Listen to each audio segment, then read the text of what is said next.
Hello viewers, আসসালামু আলাইকুম। Guys আসসালামু আলাইকুম। উনি হচ্ছে আমাদের কন্ট্রাক্টর সাহেব, আমার জন্য বেশি বেশি দোয়া করবেন। সার ঢালাই চলতেছে, ভালো মতন দেখেন। ভিডিওটি ভালো লাগলে সাবস্ক্রাইব খুব করবেন, নির্ভুলভাবে ভালোভাবে কাজ করতেছে ওনারা। কমেন্ট করবেন। মিস্ত্রিরা খুব ভালো, খুব দক্ষতার সাথে কাজ করে। ওই যে আমাদের ইঞ্জিনিয়ার স্যার, এই যে ইঞ্জিনিয়ার সাহেব আমাদের মাঝে, আপনারা দেখেন এই যে ইঞ্জিনিয়ার স্যার, সবাই দেখতে পাচ্ছেন। ইঞ্জিনিয়ার স্যার খাড়ায় আছে দেখতেছে।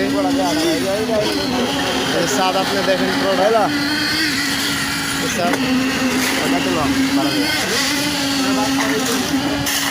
এই যে লিফট ভালোভাবে দেখেন।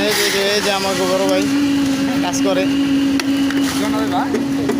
হ্যাঁ, এই যে আমরা কাজ করতেছে, এই যে ঢালাই।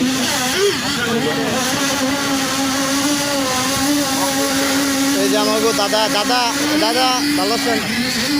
এই যে কন্ট্রাক্টর সাহেব, এই যে আমাদের ইঞ্জিনিয়ার সাহেব।